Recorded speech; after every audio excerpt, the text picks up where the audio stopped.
Eneo la tatu ambao nilipewa wajibu wa kuliwasilisha kwa niaba ya chama ni hatari ya kupotea kwa mapato kutokana na mlundikano wa rufaa za kodi zenye thamani ya shilingi trilioni 10.75. Uchambuzi wetu sisi ACT Wazalendo katika ripoti ya CAG ya mwaka wa fedha 2024/25 umeonyesha kuwa serikali inakabiliwa na hatari kubwa ya kupoteza mapato ya umma kutokana na kuongezeka kwa kasi kwa migogoro ya kikodi ambayo haijatatuliwa. Jumla ya mapato yanayobishaniwa katika mamlaka hizo za kikodi katika rufaa za kodi yamefikia takriban shilingi trilioni 10.75, kiasi kikubwa ambacho kingeweza kugharamia huduma muhimu za kijamii kama vile afya, elimu na miundombinu. CAG amebainisha kuwa idadi ya mashauri ya kikodi imeongezeka kwa kiasi kikubwa sana kutoka kesi chache sana mwaka 2019-2020 hadi zaidi ya mashauri 1200 kwa mwaka wa fedha 2024/25 kwa Tanzania bara peke yake. Ongezeko hili linaashiria udhaifu mkubwa sana katika mifumo ya usimamizi wa kikodi, ambapo migogoro mingi inashindwa kutatuliwa mapema ndani ya mamlaka ya mapato na badala yake kupelekwa mahakamani, hali inayochelewesha ukusanyaji wa mapato ya serikali. Mlundikano unaotokana na uwezo mdogo wa taasisi zinazoshughulikia rufaa za kodi, ucheleweshaji wa kimfumo katika kusikiliza na kuamua mashauri, pamoja na udhaifu wa mifumo ya awali ya utatuzi wa migogoro ndani ya mamlaka husika, haya yote imekuwa ndio sababu ya hali hii ambayo ACT Wazalendo tunaona haipaswi kuendelea. Hali hii inaifanya serikali kushindwa kukusanya mapato yake kwa wakati na wakati mwingine kuweka mazingira ya kupoteza kabisa fedha hizo endapo mashauri yataamuliwa kinyume na matarajio ya serikali. Kwa mara nyingine inadhihirisha kushindwa kwa serikali ya CCM kusimamia mfumo wa kodi kwa urahisi. Serikali imeruhusu kuwepo kwa mianya ya migogoro isiyoisha inayochelewesha mapato na kudhoofisha bajeti ya serikali. Fedha hizi zinakwama kwenye migogoro zingeweza kutumika kuboresha huduma za kijamii, lakini sasa zinabaki kwenye makaratasi ya kesi mahakamani.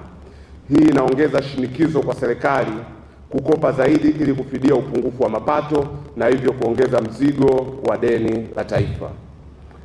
Kwa hiyo mapendekezo yetu sasa: mosi, serikali inapaswa kurejesha imani ya walipa kodi kwa kujenga mfumo wa kodi wa haki na unaotabirika. Mfumo wa kodi unapokuwa wa haki, migogoro inapungua na mapato yanaongezeka kwa uendelevu. Na ujumbe wetu kwa TRA, taasisi ambayo ndiyo yenye dhamana ya kusimamia kodi, wanapaswa kuweka mazingira ya haki, mazingira rafiki kwa walipa kodi wakubwa, walipa kodi wa kati na walipa kodi wadogo. Hivi sasa TRA imegeuka miungu watu, wanaamua wao wenyewe makadirio yasiyo ya haki, ukusanyaji usio wa haki, ucheleweshaji wa michakato ya ukokotozi wa viwango vya kodi usio wa haki. TRA isipotazamwa inageuka kuwa miungu watu. Wafanyabiashara wengi, wengine waadilifu wasiotaka hata kutoa rushwa, wanalazimishwa na utaratibu wa TRA kuweka urasimu usiokubalika kuweza kuendelea na biashara zao. Haya, nenda bandarini utayakuta. Gari ambalo unapaswa kulitoa kwa siku moja watazunguka kwa wiki nzima. Sasa wachache ambao wanatambua haki zao wanaenda kwenye mamlaka hizi za kikodi, wengi wanaishia kutoa kitu kidogo. Ndio maana tunapendekeza, tunahitaji usimamizi wa mifumo ya kikodi ambao ni wa haki. Na ujumbe wetu kwa wafanyabiashara wa Tanzania, wafanyabiashara wakubwa, wafanyabiashara wadogo, wawekezaji pamoja na walipa kodi wote, wakati umefika wa kuiexpose TRA. Kama una jambo lolote la kwako ambalo unaona limekwama kutokana na ukandamizaji wa kikodi, tuletee ACT Wazalendo, tutalimwaga hadharani. Pendekezo letu jingine, serikali ipunguze utegemezi wa mikopo kwa kuziba mianya ya upotevu wa mapato kama huu wa shilingi trilioni 10.75 unaokwama kwenye rufaa.